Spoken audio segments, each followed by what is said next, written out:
Just let me hear some of that rock and roll music. Any old way you choose it. It's got a backbeat, you can't lose it. Any old time you use it. It's gotta be rock and roll music if you wanna dance with me. Portions of the day's programming are reproduced by means of electrical transcriptions or tape recordings. We're having a party, dancing to the music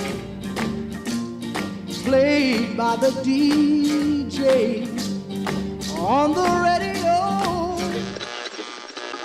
Weary boy sat to laughing on the radio once. Freedom, freedom, freedom. I hear the talking of the DJ. Can't understand just what does he say. I'm on a Mexican radio.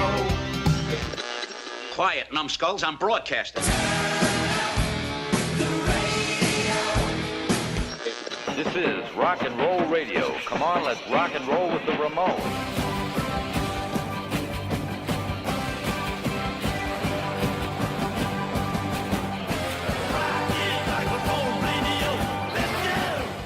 Good afternoon.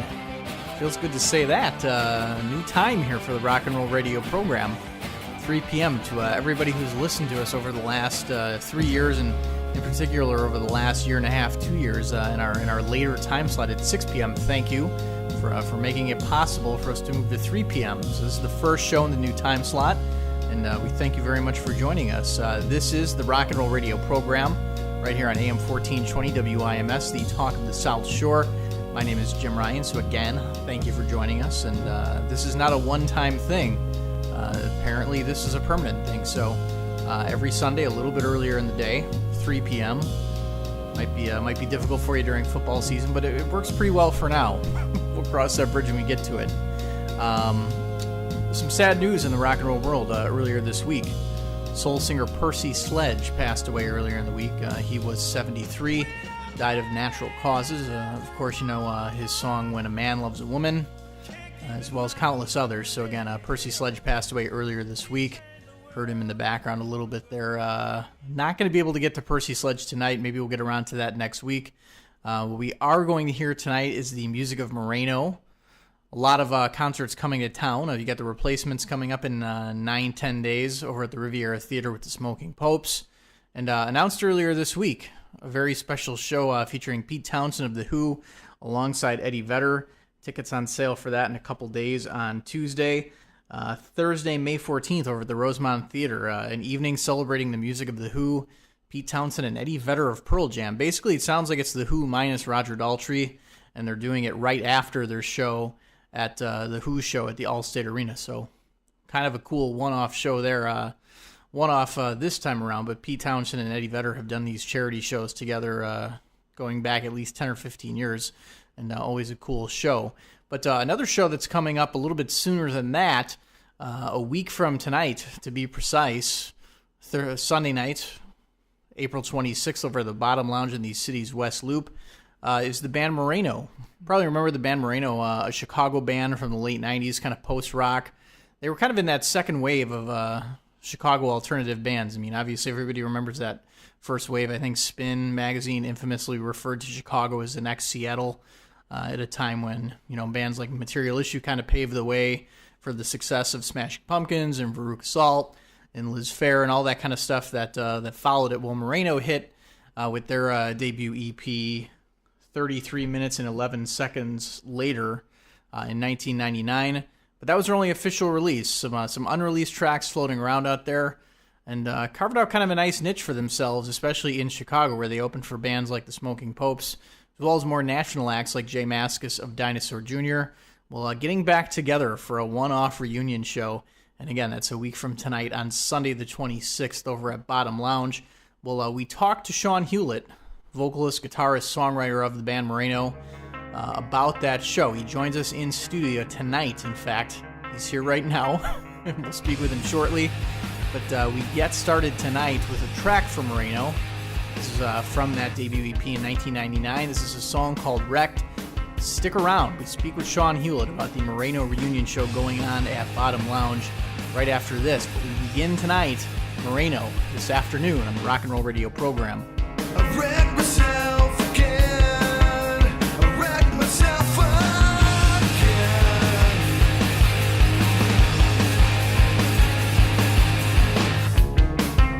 I lose it now and then. I lose it now and then.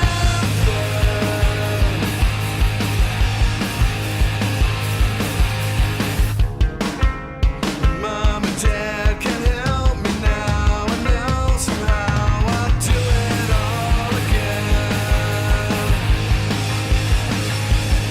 So I ask myself again. So I ask myself again.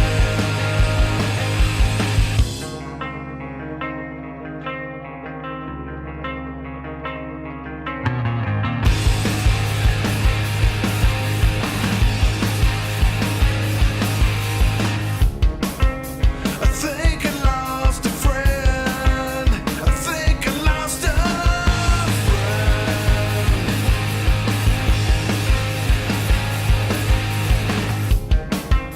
We'll never speak again. We'll never speak again.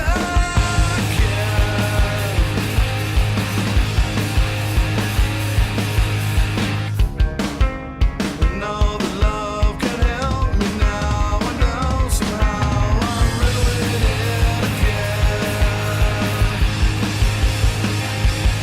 So I tell myself again. Yeah, I tell myself again. So I tell myself again. Yeah, I tell myself again.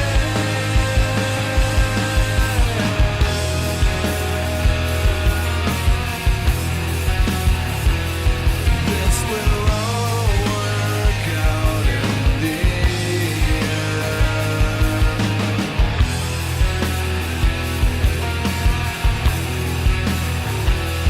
This will all work out.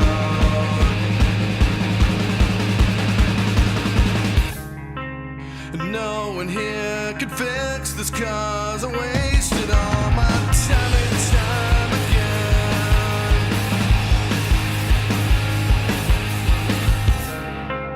And Mom and Dad can't help me now. I know somehow I did it all again. So I tell myself again. Yeah, I tell myself again. So I tell myself again. Yeah, I tell myself again.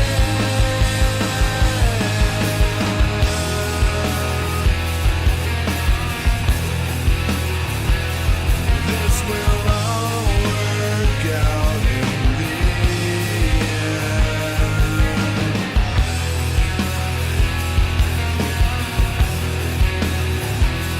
This will all work out.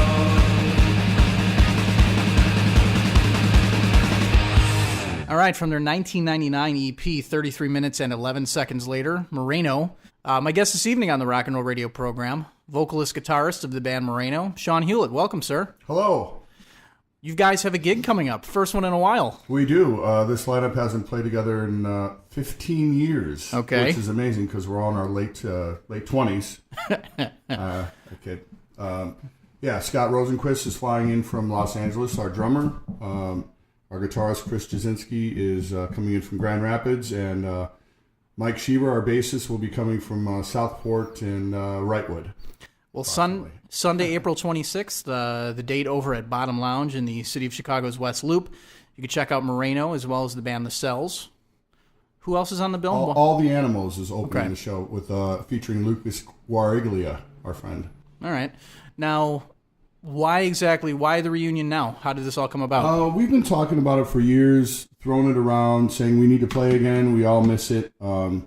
It was kind of a big deal in all of our lives, the few years we had together in this band. So we I don't know. I guess we just wanted to kind of relive the glory days a little bit. And, That'll happen. We really enjoy each other's company and had a lot of fun playing. And we want the visceral experience of playing loud together. We're a loud band with big amps. So, we just wanted to do it again. And finally, it worked out. With Scott living in L.A., obviously it wasn't easy, but we finally made it happen. We're excited. Now, how long was it for Moreno? When did you guys initially get together? Chris and I worked at the old Guitar Center on Clark Street back in the day, which, of course, most of you or some of you may know became the Alley. Right. So we met there. We had a drummer, Kevin Martinson, who also worked there. So Kevin and Chris and myself started playing together, and we had various band names and just kind of jammed and worked on song ideas, and never really.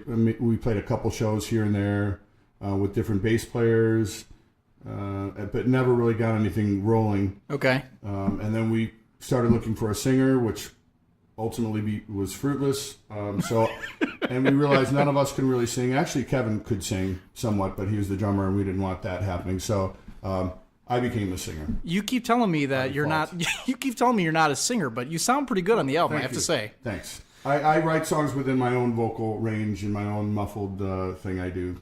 So by and large, this is kind of your project. I mean, singer, vocalist, and songwriter. Yeah. Although Chris Jasinski, to his credit, I would say wrote over half of the riffs, if you want to call it, that in the songs that we made together. So he was really a focal point in getting the songs going. And then I realized I could kind of write vocal melodies and chord changes. Chris likes to write big, long songs and big, epic things, and I'm kind of the guy who reins it in and makes it somewhat not poppy, but the songs are really long anyway, and they would be 8 minutes long if Chris and I were just guitar players. But then we realized we have to write, actual songs that people will listen to. So you guys kind of followed shortly after, a few years after, kind of the success of that first wave of alternative bands out of Chicago had started to kind of decline. Were a lot of those bands in the early 90s, you've got there was that huge rash of bands. Sure, Assault, Fig Dish, Menthol.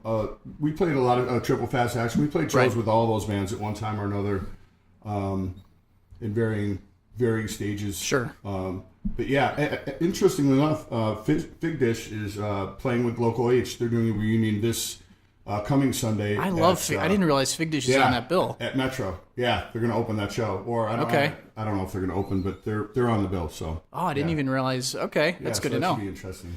And you guys have done some stuff too. I mean, you had a track on the Material Issue tribute album. You covered Kim the Waitress, which is a cover in and of itself that Material Issue did. So it's kind of weird, a cover of a cover.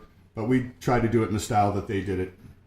Okay, well let's hear another track from the album, and we'll come back and we'll talk some more about the Moreno reunion show going on Sunday the 26th over at Bottom Lounge. From their 1999 album, 33 minutes and 11 seconds later, the track is 6. Moreno here on the Rock and Roll Radio program.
The fuel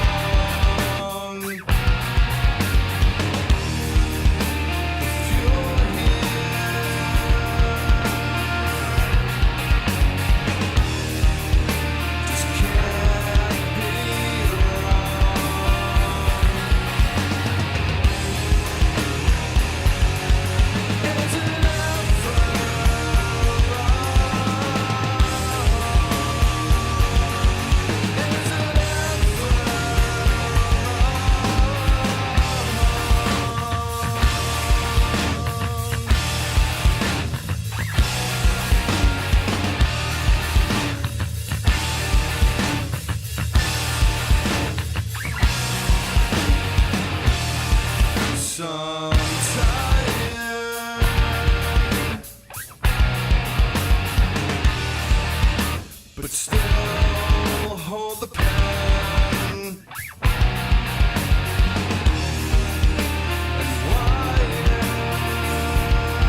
All right, the song 6 from the 1999 album 33 Minutes and 11 Seconds Later, the band Moreno.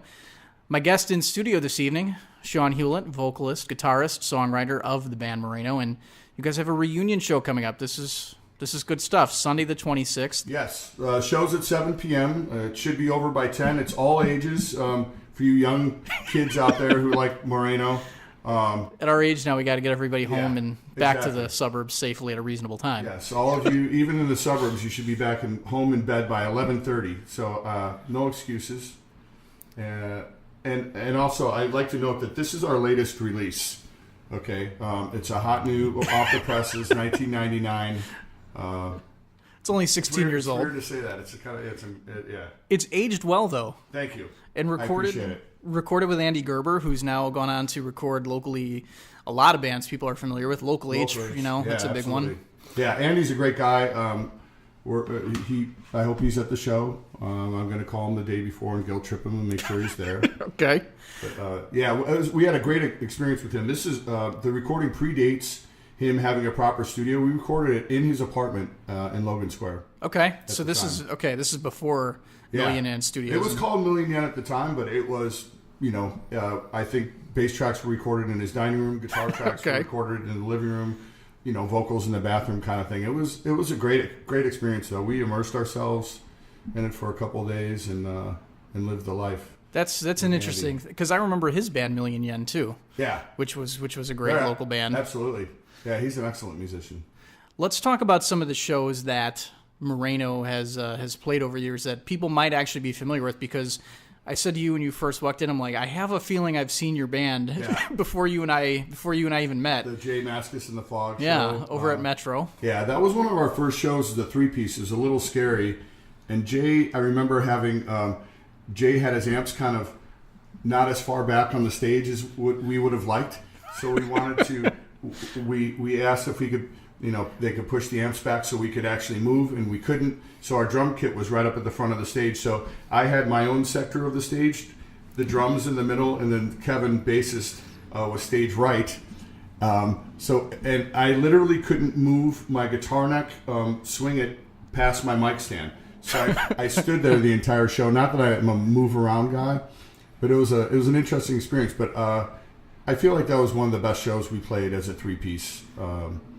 My lasting impression of that show, personally, my introduction to tinnitus, which plagues me to this day. That is all the concert going I've done over the past 20 or so years. That is the single loudest show I've ever seen in my life. I believe that is the loudest show I ever attended as well. And I know we were loud because we were always loud, but Jay Mascis and Mike Watt playing through those Marshall stacks, that show was deafening.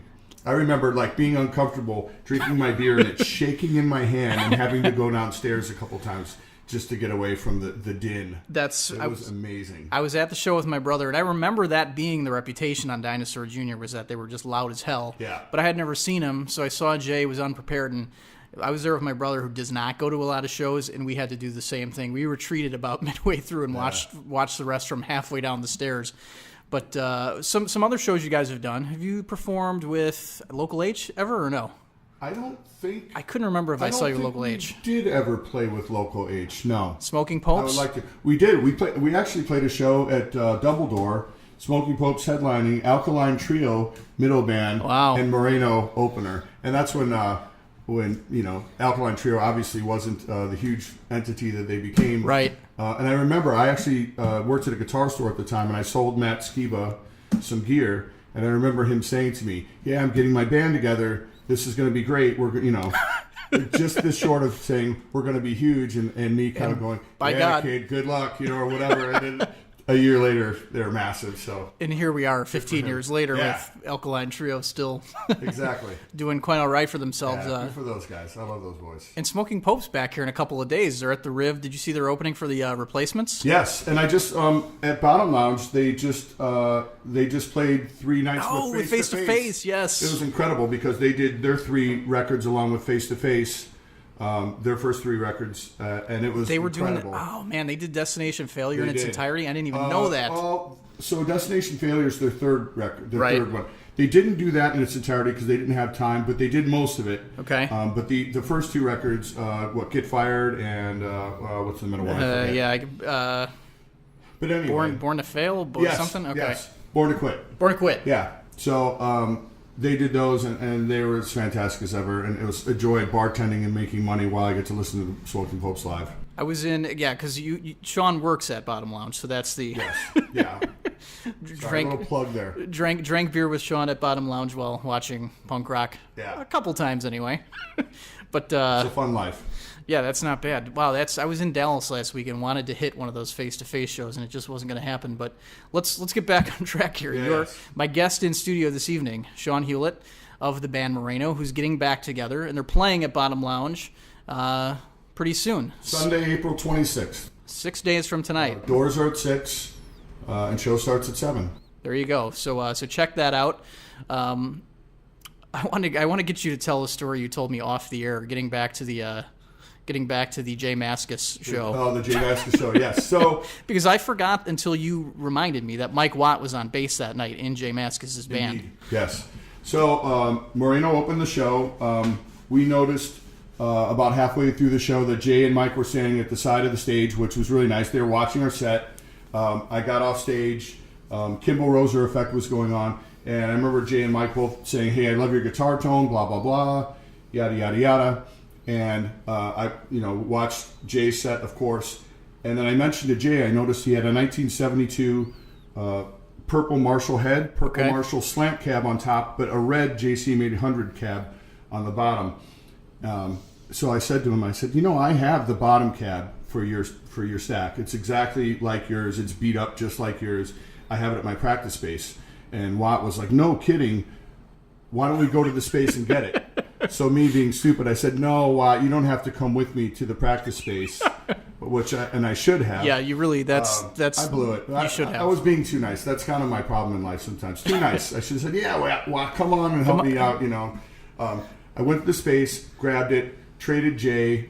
He gave me some money because mine was worth more. It had greenbacks for you nerds. Okay. Anyway, so and then years later, I was playing in a band called The Reputation with Elizabeth Elmore, right, etc. from Sarge, and we were starting about a week or two long stint with Mike Watt, opening for Mike Watt, and we were in Toronto at the Horseshoe. We walk in to load in, and Mike Watt says right out of the blue, "Sean from Moreno, right?" And I couldn't believe that he remembered me. It was an honor, and my cool factor went up a little bit with my Reputation kids that day. So yeah, it was fun. When the guy from the Minutemen, what would if your band had happened to be at the rehearsal space and you walked in with Mike Watt, what would the reaction have been that night? Yeah, I can't even imagine. He's a really interesting guy. I didn't realize that he has a tendency to hold court. He likes to tell stories, like before sound checks when there's downtime. And probably the best part of doing that tour with him wasn't necessarily the shows. It was just hanging out with him and hearing his stories. And, oh my God. Some incredible stuff. Most of it not worthy of radio, but the FCC frowns upon the telling of Mike Watt stories. Incredible. He was the funniest, most engaging. I love him as a person. He's fantastic. All right. Well, Sean Hulet of Moreno, my guest tonight in studio. 1999, the only actual Moreno release, 33 minutes and 11 seconds later. At the time, what were kind of some of the influences, for you guys as a band when it came to putting this project together? We definitely were listening to some Hum at the time, Shiner. Scott, our drummer, listened to Failure a lot. I kind of have poppier influences too. I'm all over the map. I mean, I like Teenage Fan Club at the time, sure. Although we were never going to sound like them with the vocal harmonies, etc. I'm all over the map. I mean, I listen to soul music. I listen to metal. It's a weird journey that got us all to where we are. Sure. But yeah, at the time we loved Shiner, admittedly, Dinosaur Jr. and loud, bombastic, dude rock, but still somewhat smarter than some of the dumb metal we listened to in high school that we still love, but that we listened to. Were you guys Deftones fans at all? I believe Chris was our guitarist, but I never heard them. It's weird. There's some bands that I never really listened to at all that people said we sounded like, and I never really heard the Deftones at the time we started the band. So, admittedly. Some unreleased Moreno tracks floating around on YouTube that you guys have put out there over the last few weeks. Let's hear one of those. I think Scott is going to bring CDs also, just some made-up CDs from some unreleased stuff. Disclaimer on the lyrics that they're demos, and I wasn't really happy with them at the time, and yada, yada, yada. But, yeah. All right, let's do that then. Unreleased music from the band Moreno, and it sounds like some of this music will be for sale on Sunday, April 26th. So check out the band at Bottom Lounge that night. Till then, Rugburn, unreleased music from Moreno right here on the Rock and Roll Radio program.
Unreleased music from the band Moreno here tonight on the Rock and Roll Radio program. Rugburn, the name of the track. My guest in studio tonight, Sean Hulet, vocalist, guitarist, songwriter of the band Moreno, and sounds like some of this unreleased material might be available for you to purchase when they have their reunion show a couple days from now. Sunday night, the 26th, over at Bottom Lounge, so go check that out. And it sounds like you guys are going to have a bunch of merch available. Yeah, we're going to have, I'm headed to Skokie to the Bird Machine to pick up posters from Jay Ryan in minutes, actually. So we're really excited about that. One of the things we sometimes felt foolish about back in the day was having posters made, and I put foolish in the nicest way, just financially, because obviously we never made a lot of money at shows. Sure. And sometimes we would spend $100, $200, $300 to get posters made. And sometimes it felt silly, but I was always a proponent of, as we all were, of supporting the arts. Sure. We still are, even more so than ever, of course. But supporting the arts and having something tangible to look back on for the show. So no regrets. If you're going to make posters for your show and you're on the fence about it, get the posters made. Yeah. Support the artists, and you'll have something great to look back on. And now when I go to my mom's place, she has framed posters all over her house from our shows, as do, I'm sure, family members from the other members of the band. And it's a nice thing to have. So we're excited to be working with Jay again. We haven't in 16, 17 years. Okay. I think, is the last Jay Ryan poster we got made. So it's great. Well, obviously, I don't need to tell you that the music landscape has changed drastically since you guys put out your debut EP in 1999. Indeed. But what I love, one thing that's still great is the fact that the concert poster is still a thing. These guys could still get work, and it's merch that people are actually buying at shows. I mean, yes, everybody can go online and stream something out, whether it's on YouTube or Spotify or whatever, but people are actually still buying posters, and it's become, just like the vinyl, really a very collectible thing. Absolutely collectible. Yeah, I'm amazed. I have some friends who have in retrospect, I have a pretty ridiculous poster collection, and I can't afford it, nor do I have the wall space to get them all framed. My thing. I have a bag under my couch with probably 100 posters in it, and another bag under my bed with probably 100 posters in it. Jay Ryan posters. This posters from different shows all over the place, going to like poster fairs. And I'm not nearly the nerd that some people are about it, but buying a few posters a year and you end up with a lot of them, and it's great. And it's an affordable thing still too. I'm kind of surveying the walls quickly here because I've only got a couple displayed. You got some good ones. Tommy Stinson from Replacements is a good one, but like you said, I've got a bag in my room with tons of them that are pressed nicely. It's a pain in the ass every time you move. Yeah, absolutely, because you have to take good care of them. But yeah. Well, again, Moreno, Sunday the 26th over at Bottom Lounge alongside the Cells, and I keep forgetting the first opener. All the Animals. Okay. We're excited. Lucas Barglia is a really talented, I want to say kid because he's always been a kid to me, but he's probably in his 30s now, Lucas. So it's their first show. Okay. And I expect great things from them. All right. Well, moving forward here, Moreno obviously doing the one-off reunion show, and it's difficult because, like you said, you've got members here, members in LA. Are there plans for anything else to come? I mean, because it's like I say, you can just throw music up there now on the internet. That would be great. I actually I feel like there'll be a conversation about us doing some kind of recording where somebody records something. Scott records drums from LA, and then we record things from here, and Chris records guitars from. Chris is the one who is. Chris and Mike are both very computer savvy. I am a complete idiot about that kind of thing. So if we can figure out a way to make it happen, I would like to do that. We actually are going to be playing a new song, which is kind of scary because I wrote a song at home. I sent it. We filmed it, quote unquote, on the phone. And how long ago? How long ago did you write this? Maybe in the last couple of weeks. Okay. I don't have lyrics for it still, actually. So. Wow. Okay. So this isn't a track that's been kind of sitting around for years. This is a brand new Moreno song. New. All right. So does it have a name yet? It does not. Okay. But it'll be performed the 26th over at Bottom Lounge. And I promise it won't be 9 minutes. It's a pretty short song, but I'm excited and nervous because we're obviously Scott is flying in. We're going to have 3 days of practice, and I hope we all remember how to play. But I feel confident that we'll be fine. Well, we are running out of time this evening here on WIMS, and the Outdoor Show is up next after the 4 o'clock news, so don't go anywhere. But I wanted to touch base with you real fast regarding a band that I love, a Chicago band from the 90s, Material Issue. We mentioned it briefly earlier that you guys covered their cover of Kim the Waitress on the Material Issue tribute album. Were you a big fan of them? That was a lot of fun to do. Jim Ellison was a fantastic songwriter. May he rest in peace. Yeah.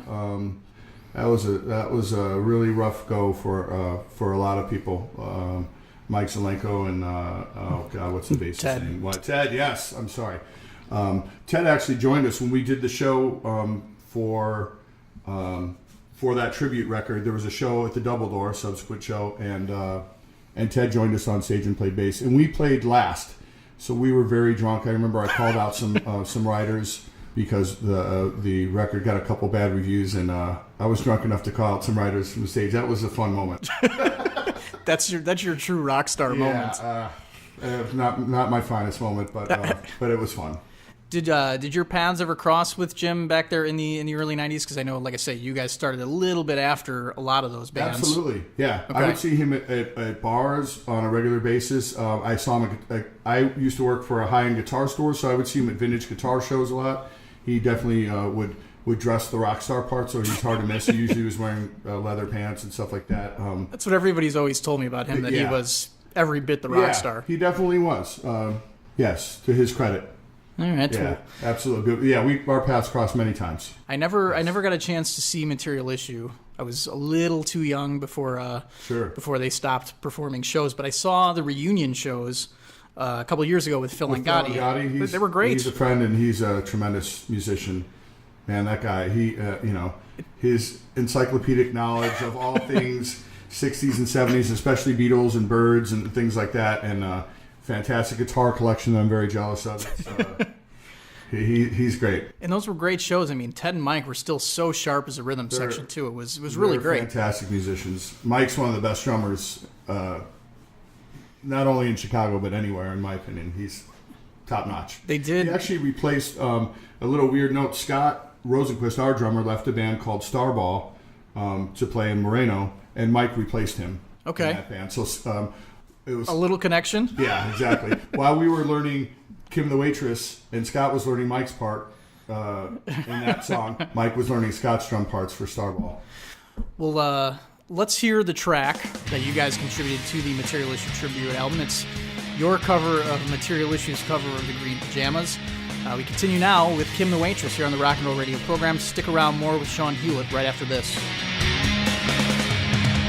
Breathless and tender hips turning in my head.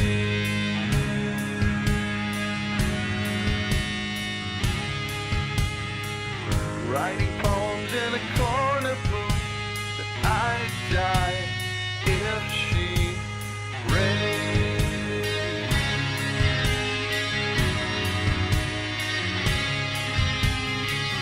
Seeing her but a silver cross lying on her bed.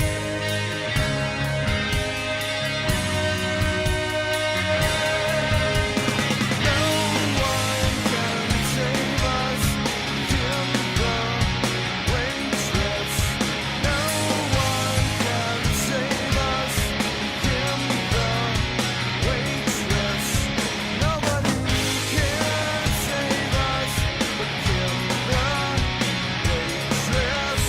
Always turns me Sometimes she comes with coffee, leaning over pouring.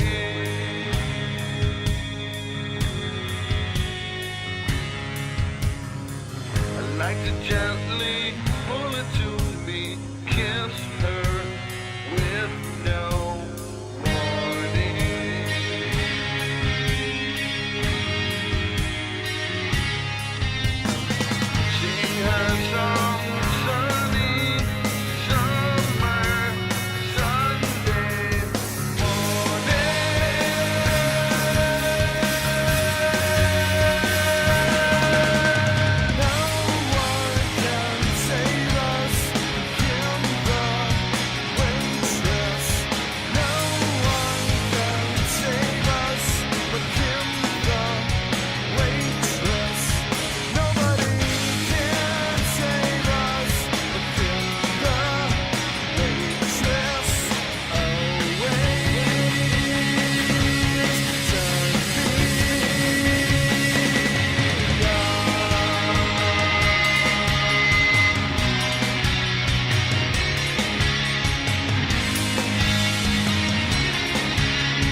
bothers me. I don't stand a ghost of a chance with her. She's pretty and that bothered me. She's pretty and that bothered me. She's pretty and that bothered me. And it bothers me. No one can save us. Kill the waitress. No one can save us. Kill the waitress. Nobody can save us. Kill the waitress.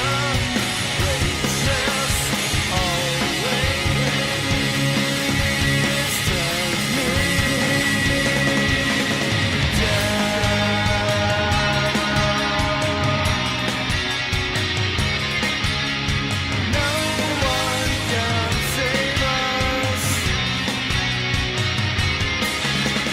no one can save us. No one can save us. Nobody can save us.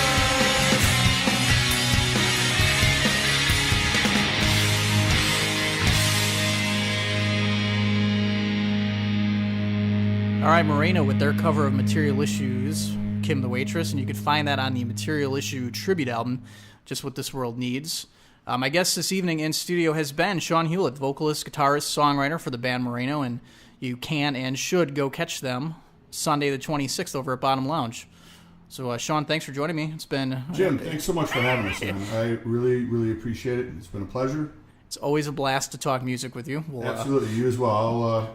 We'll have a beer together. I was going to say sometime, we'll have to do this over beers soon, because as always seems to be the case, the off-air conversation many times is more interesting Yes. than what we talked about with the mic on.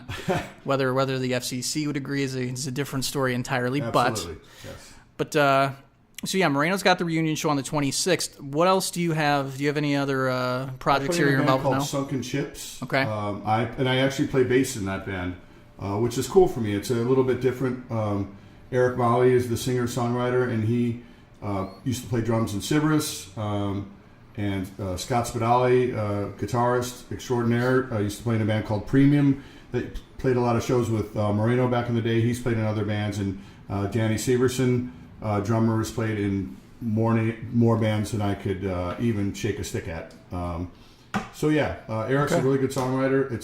It's fun playing bass. It's a little different, and I like kind of being in the background a little more and like grooving in with Danny. It's fun. Well, any shows coming up for Sunken Chips? We actually have a show. I believe it's May 23rd, guys. I hope I get that date right at the Hideout. Okay. At the Hideout. I think it's a Friday night. Yeah. Well, Sunken Chips in May at Hideout, but much sooner than that, Sean will be up front with Moreno. Again, that's Sunday the 26th at Moreno, so go check them out there. 6 p.m. doors. Early show, guys. Early start. Get back to the suburbs early, and Bottom Lounge website for all the details on that show. Tickets still available, and Moreno with a Facebook presence. A lot of links to some of their material on YouTube, so go find Moreno on Facebook. But that's it. That's all the time we've got. That's the show tonight. Again, thank you, Sean, for joining me. Thank you very much, Jim. Appreciate it, man. Go find Moreno on Facebook and visit them with me at Bottom Lounge on the 26th. And I'd be remiss here if one last time I didn't thank everybody for joining us on this first edition of the Rock and Roll Radio program taking place on Sunday afternoon.